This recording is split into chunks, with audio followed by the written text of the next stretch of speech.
My name is Purti Chawla. I'm the manager here for Ielts at Leverage Live. Welcome to the session. Today, we're going to talk about best ways in which you can prepare for Ielts. And just before we begin that, I'm going to wait for a couple of seconds before we begin. So today, of course, we are talking about, the top tips and how you can prepare for Ielts if you're planning to take it soon, in a couple of months, or this month, next month, so on and so forth, or otherwise later as well. These tips are going to help you, and we'll talk about all the 4 modules. This is a generic session, and of course you can ask me questions, or you can tell me what are your problematic areas, and I'll see if I address them here. And of course then there's a giveaway as well. I will talk about it towards the end of the session for you guys, those who are attending. So make use of that. And just to start off things with, so Leverage Live is part of Leverage Edu. So we deal with student counseling and admission services. If you're planning to go abroad, study abroad, in a university or a college, so we help you prepare for that. Everything starting from your application, choosing courses, the right universities for you, how to apply, what are the deadlines, what goes into the application, when to start, what to do, all of that. SOPs, LORs, test prep, of course, then which universities to go to, something that would be lucrative for you in the coming years as well, in terms of careers and professions and your jobs. And help also is provided for not just your application service, but post that as well. So once you apply and you take your test, a proficiency test, and you are ready for the interview, so interview preparation and accommodation, loans, scholarships as well. You can, if you want to know about anything, about your courses, or when to start with all of that, and what is the first step, usually people are confused with that. Where do I start from? What do I do? So the first counseling session is also free. You can speak to any of our experts. So IELTS, as you know, I hope is a language proficiency test. So because you're planning to go to a native English speaking country, you also need to tell them that, you will be able to survive there and you are flexible in your language. You don't have any issues. So once you take this test, you get a band score. That's your result. Anything above 6.5 is considered to be a good score, because that's what the universities ask for. So, band scores, this is the range, the level of your English that they tell you. And it's an English exam, there are no other skills which are tested. But because it's an English exam, so that you need to prepare accordingly. And I am today going to take you through that. So I'm going to start with that. So starting the session with the basic, but the most important aspect of it, you need to understand what is the format, the structure, the pattern of the exam, so that you are able to prepare accordingly.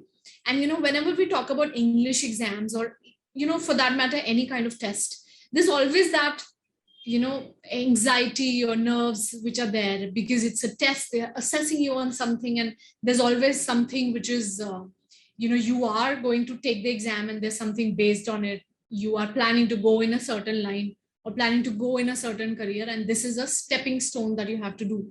So same is for IELTS. It's a big part of your study abroad journey, and you need to ensure that you know each and everything in detail about the exam, so that you're able to give them the same thing.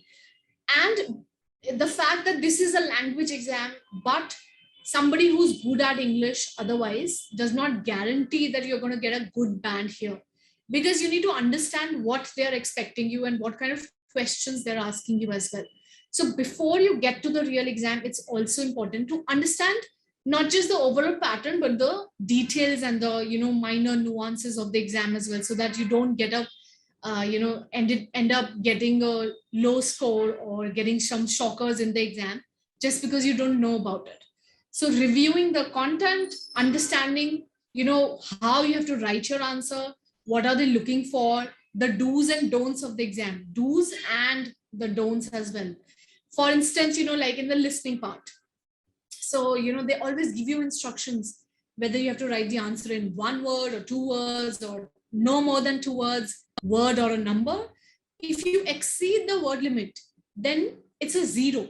So for instance, if they tell me, my instruction says that only 1 word is allowed, And articles are also considered a word. So for instance, I write a book, even though my answer would be just book, but I end up writing a book because that's what I hear in the audio. So if I write that, so that means I'm exceeding the word limit. I'm writing 2 words. So they'll give me straight away a 0. There's no 0.5 involved. For each answer, you're getting 1 mark. Now, suppose if I have 2 blanks, which is not there in IELTS, but there is one type of question, which is the MCQ question, where they combine 2 questions, let's say 15 and 16, and they give me 5 choices, out of which 2 are correct, and I have to select those 2. Now, this is something which students don't know, that in order to get 2 marks there, you need to have both the answers correct. So suppose out of A, B, C, D, E, for instance, my answer choices are A and C, the correct ones. I end up writing A and D. So that means 1 I've chosen, which is correct, but 1 is not. But I'm still not getting marks for that 1 point. I need to get both the options correct if I want to get 2 marks. So it's either 2 or 0. So, when you take the test or when you're practicing, you feel, okay, even if I get 1 wrong, I'd still be getting 1 mark. And you calculate, okay, I might be getting 30, 35 or these many, but you end up getting a low score. And that is because you've anticipated it wrong. You don't know the exam pattern. Or they ask you to write the answers either in small or in capitals. So, all the entire word is capital. So if I'm writing the answer is book, BOOK, everything is capital, not just the first letter.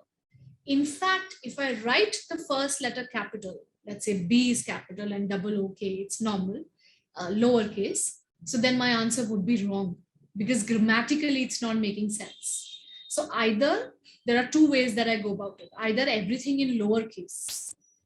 So if I'm writing computer-based test, I'll type it on the keyboard, everything like it is. If I'm writing my answer, so normal handwriting.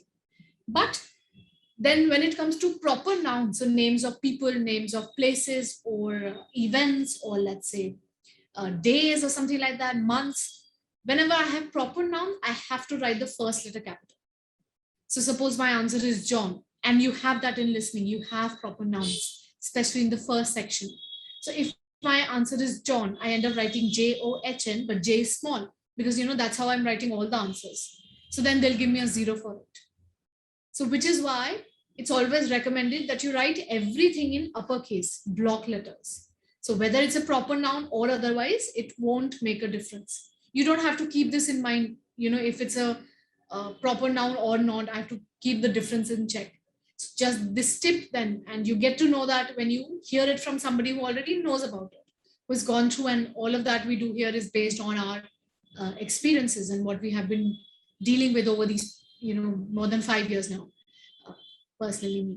So everything is based on these strategies, and these are details which the exam pattern, official pattern does not tell you. And you end up, it's a very common mistake that students don't read the instruction. They don't write the answer in however way they have to write. So understanding the format and these details then make it very crucial for you to get a good score. And, when you look at the table and the descriptors that they've given you, if you go down, let's say, even by 2-3 marks, your band score reduces drastically.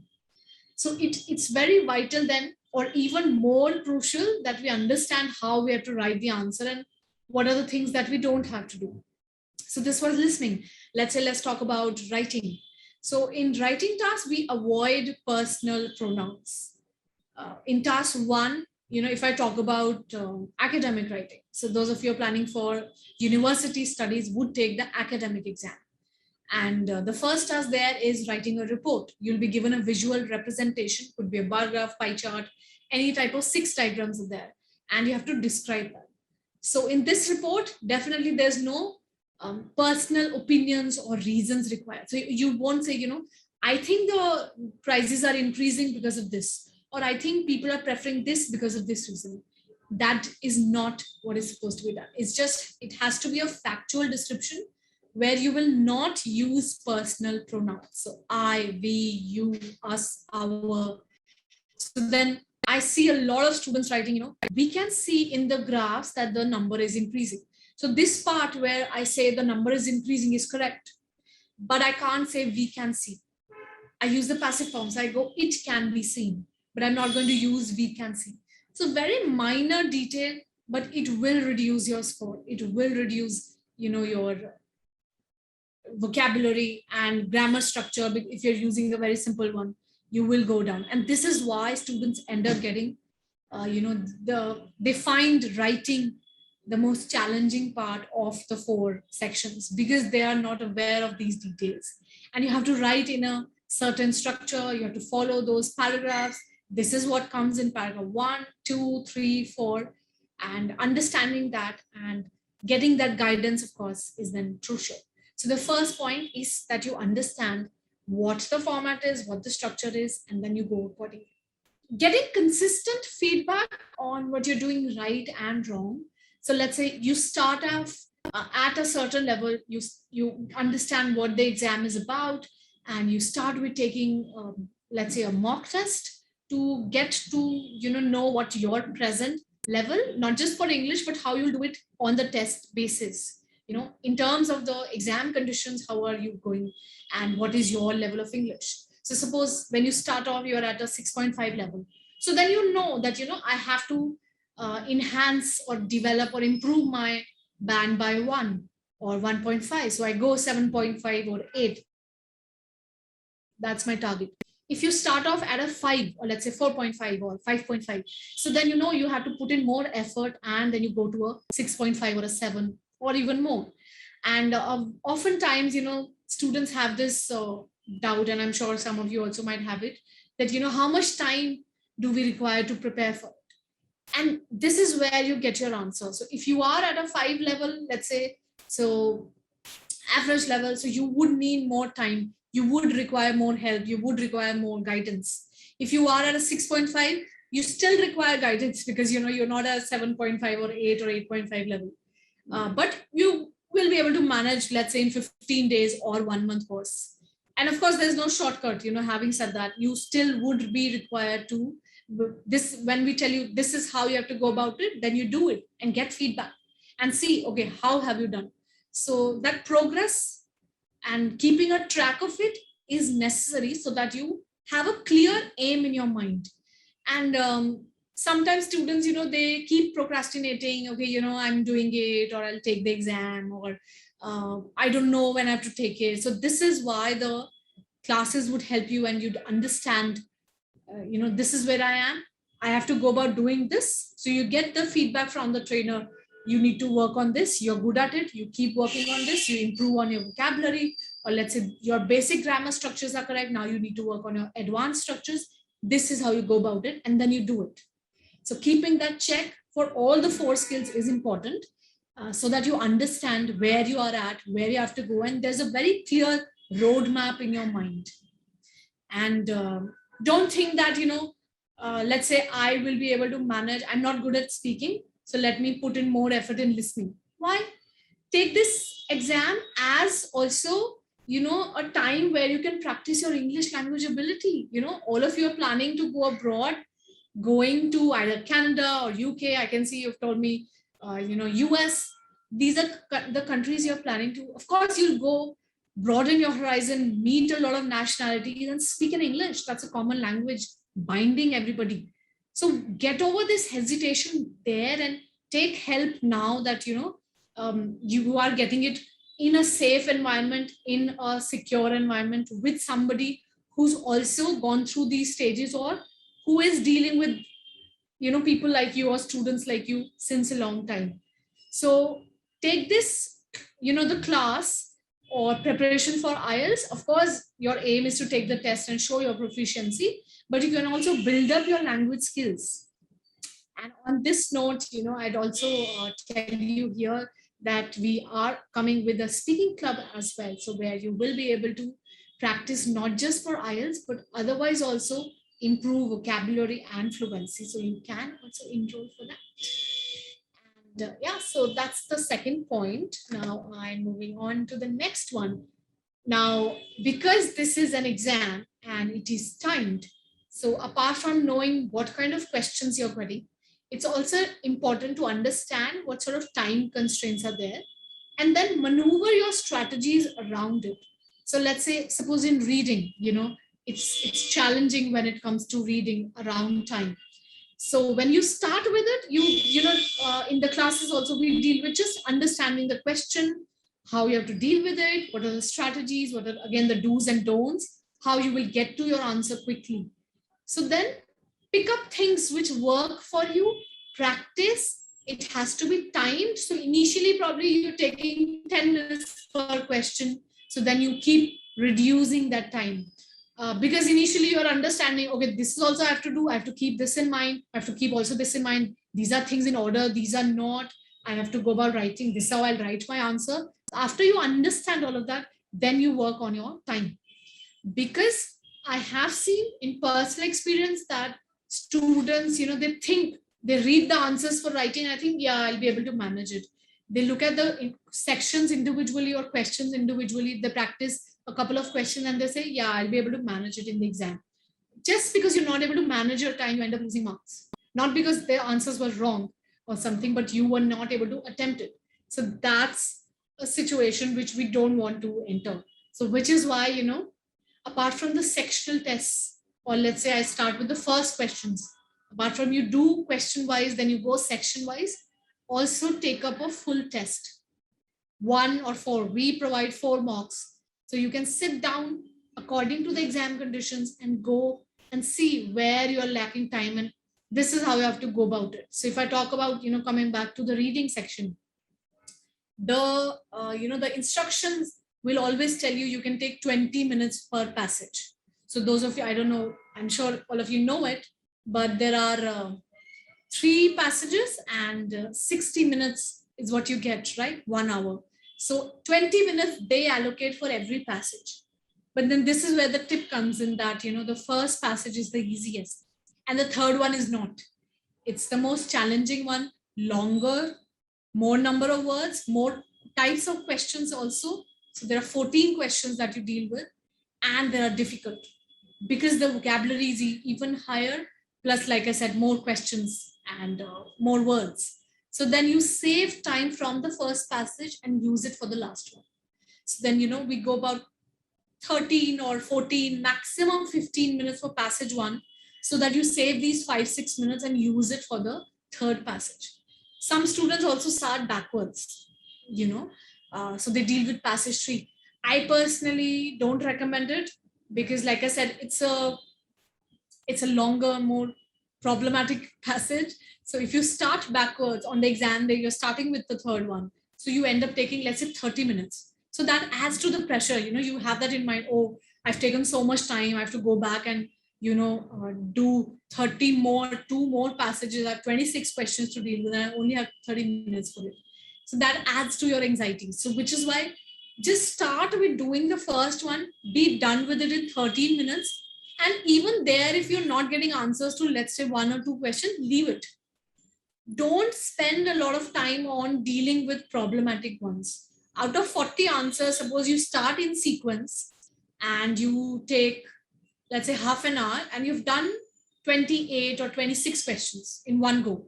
Once you're confident about, you are getting the answers in one go, you're not spent even more than 40-50 seconds per part. And that's a great way to do it. And then you take the 30 minutes which you're left with and deal with the challenging questions, or let's say the questions you have issues with. So match the heading, true, false, not given. You can deal with these questions later. And this is the strategy that you do and learn in the class. So once you understand, okay, this is how I go about it, or these are the strategies I follow, then you work around your time and you plan with your trainer. This is what is working for you and not working for you. Because IELTS, it's a very subjective, personalized exam. Don't follow what other people are following. Go with your plan. So you plan according to your strengths and areas that you can develop on with your trainer. So in the class also, despite the fact that it's going to be a batch class, you of course, you can, talk to the trainer. They would understand, and they'd understand in the classes what works for you and what doesn't work for you. So you can strategize with them. So awareness about, time is crucial for all sections, especially reading and writing, because listening, you don't have control over time. It's all time based. You can't play the recordings again. They'll give you 2 minutes or 30 seconds only after each section. You can't do anything about it. So you go according to them. Speaking, of course, it's a one-on-one conversation. It's a natural conversation. They ask you a question, you answer. You can't take time. In part 2 of speaking, they give you 1 minute. They'll not give you more than that. Okay. But when it comes to reading and writing, they'll just give you 1 hour. In that 1 hour, you go according to your preference and choices. So you can go in between tasks as well, which is where, then management of time is crucial. So that is something that you have to remember, and you will not falter when you do that. Then, because the next point is, of course, it's a language exam, right? And like any skill, let's say learning how to drive. So just before COVID, I did that. And once you get a hang of it, that takes time. You understand, okay, this is how it works, these are the functions, this is how to keep a check on the road, these are all the keys that I have, and this is how I have to move on the road. And then you develop it through practice. The same goes for IELTS. It's a language proficiency exam. So in the classes you learn, okay, this is what I have to do, this is how I have to do. So the what and how is taught, and then what you're doing right and wrong in the live feedback from the trainer. And then you practice. So after you understand, okay, let's say I have to work on this grammar structure. So then you use it, you write the answers around it, you give it to your trainer for checking, and they tell you whether you've done it wrong or right, or this is what else you can add, or you've done it brilliantly.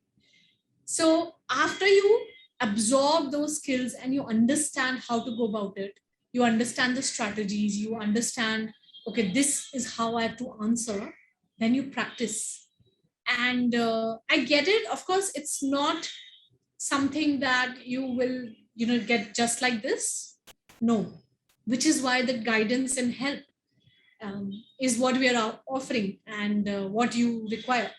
So you need to understand, because like in speaking, if I talk about that section, like I said, there is no time that they give you. So you need to come up with an answer on the spot. So at present, suppose currently you feel that you're not able to do that, or you go blank, or you panic so much, you stammer, or you, after you're done with the exam, or after you're done practicing, you think, okay, yeah, this is what I could have said, or this is the idiom I could have used. Oh, why didn't I use it? This, of course, would happen all the time.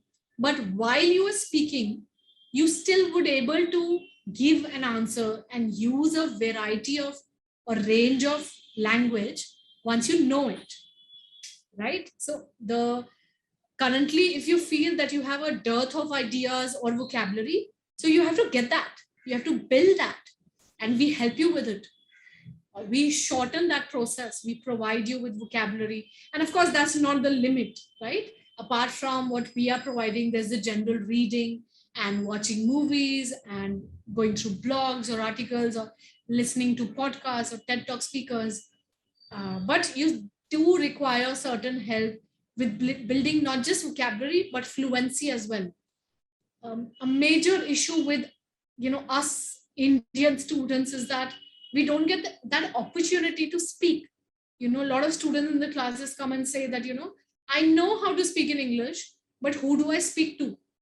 I don't work in that kind of office. I'm still in college. People are talking in the regional language, my family and all of that. So, which is why you get that space, you get that opportunity to speak in English in the class, that is. So developing these capabilities and strategies, of course, is the next way of how you go about, making sure that you conquer the exam with a good score. Okay, the next one is multitasking. So of course, we know there are different skills involved. You're also managing the time. You're also looking at questions. You're comprehending language. You're working, you're thinking and producing language. Everything is happening side by side. It is not an easy task to go about it, but it's not an impossible task as well. So you need, you have certain things and you learn these strategies in the class, or you practice how you will do or juggle all of these things together, and then you go about doing it. So for instance, if you have listening, yeah, let's talk about listening. So the questions are there in the front of you, in your on your screen or your question paper booklet, whichever way you're taking, and the audio is playing. So before the questions are there, before the audio is played, the questions are there in front of you. You have already gone through it. So that's the first thing you do. You read the questions carefully.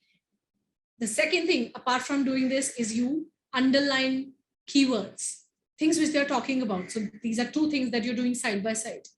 You're also understanding it, because in the recording, same words will not be used.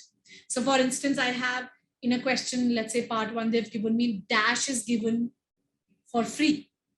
I have to fill in the blank, dash. So in the conversation, one person says, will I get lunch there? The other one says, well, yes, you will. And it's included in the, cost. You don't have to pay extra. So now they've not used the word free. But when I'm reading the question, I have to remember that the same information will be given, but not in the same words. So while I'm reading, I'm also getting like kind of anticipating or preparing myself for hearing the same information, but not in the same words. And when the conversation is playing, I know that, my answer is going to come first, because dash is given and then the next part of the sentence. And that's how I remember, okay, now whatever they talk about, and if they're talking on money aspect of it, that's going to be my answer. So that's how you anticipate or predict, and all of these things you're doing together. And like you have, a lot of times you have names, you have dates, you have phone numbers, addresses. If you don't have these kinds of things, then you have nouns, adjectives. So for instance, if they've given the hobbies are dash and cycling. Now in this dash, I only have two possibilities. Either there's going to be a gerund, ing word. So let's say reading, yeah, like a verb. Or I have a noun like football. There is no other possibility apart from this. So when they tell me, when they come to hobbies, they'd ask me, what do you like to do? What do you do in your spare time? How do you pass your time? These are the ways in which they'll ask me. And whatever activity the person talks about, that's my answer. So this is how you multitask, meaning you're reading the question, you are anticipating or guessing what the answer could be. And when, of course, the audio is playing, your eyes are there, you're listening to the recording, and you're comprehending and writing or typing your answer. And of course, saying all of this shouldn't make it simpler, but that helps with the class and the practice. It's not a big deal. It's not an easy task also, and which is why you need the practice. And people or students lose out on marks because they're not multitasking. And this is an important skill which we develop in the class and otherwise. And after you're done with all of this, so after we know how to manage our time, we have understood this is the level of our English, we have absorbed language, we have practiced, we know the do's and don'ts. We know, okay, this is how I'm going to structure my part 2 answer of speaking, or this is how I have to write my writing answer. This is the pattern. These are the words I'm going to use. These are the sentence structures. And then you do the practice. You do take the practice text. You take a mock test under exam conditions. So, 30 minutes of listening, 1 hour of reading, 1 hour of writing. And don't think that, in the first exam, if you're not able to manage the time, that's it for you. No, then you take another, then you take another, and you get to it. Because then you understand. And by that time, when you're writing so many answers, you will also, you have certain words embedded in your mind. So, okay, these are the linkers I have to use. These are the vocabulary words. This is how I'm going to use, or these are the complex sentence structures which I'll use. So they'll, register in your mind. So then you don't have to think a lot.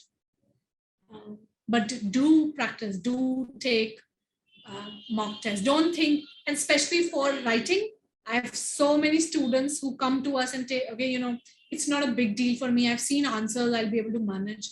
But then once you end up doing it on your own, you'd realize that there are lots of things that you have to keep in mind, and that's where you get to a band 7. So you will have to write and get the answer to us. And of course, for speaking, building the fluency. And one is, of course, you get the language, and you get vocabulary, you get idioms. Okay, these are the grammar structures. This is what I can use. These are certain words which I can use if they're talking about art or museums or sports or health, education. But after that, you speak. Even if you're making errors, that's okay. But you build that fluency. You'd not hesitate, you'd not stammer. You will be able to strategize and structure your answer. And you get that, with somebody who is your trainer or who has that uh, practice or strategy of going about it. And you practice speaking, basically. You learn how to speak by speaking. It is as simple as that. There's no mathematical formula, or it's not rocket science involved in speaking. You get over the hesitation once you get speaking, once you get the encouragement, and once you realize, yeah, you are on the right track and you're going about it, and you go in the same manner. So because fluency is an integral part of the test, 1/4 of your score in speaking would depend on it. Throughout the exam, they're checking that. So you need to speak and get out of your shell to get a better score here. And how do we here go about doing it is to immersing yourself in the language. So of course, one is this very targeted practice for IELTS, and then is otherwise honing your skills with keeping a track on what you're doing or what you're learning every day. Okay, this is a new word which I've learned. This is what somebody in the batch used, or my trainer used it. This is a nice word, I can use it in many situations. Let me note this down. Or this is a word which I can naturally use, this works for me, let me note it down. And listening to not just native speakers, otherwise also, and going category wise also. There's everyday English, there's business English, there's vocabulary or language related to sports, medicine, or health, news, religion, politics. So you go listening to people from different fields so that you end up gaining from all of these, and no matter what is the point of discussion, you will be able to talk about all of these.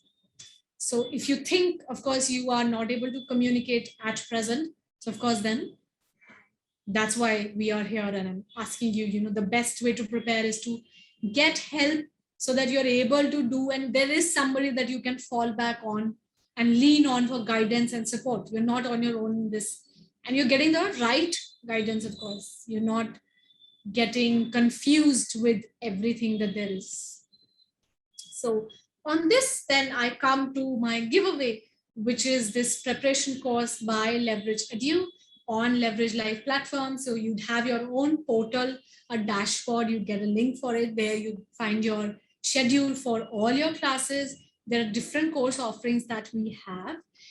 You can take the morning batch, evening, 2 weeks course. So those of you who have to take your exam, let's say just in the first week, so you can take a 2-week course, or you have time, you think you can go for 4 weeks or 6 weeks as well.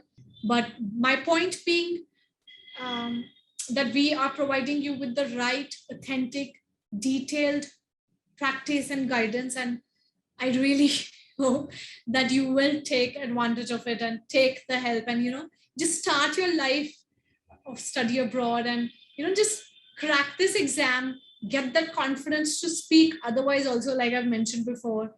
And go ahead, guys. I mean, so many opportunities presently. Like I said, we're also offering scholarships, and you can understand which colleges work for you. All of that is there. So I hope you take help for it. And of course, the discounts are available for now. Guys, yeah, thank you so much for coming. I hope you're going to take advantage of this. It's only valid for a couple of days, and you do take up the help that I'm providing, all the mock tests, all the sectional tests, vocabulary, sample answers, recent exam questions, and most importantly, feedback for you on your strengths, on your weaknesses, what you need to go, how you need to go about it. And I hope to see all of you in the classes.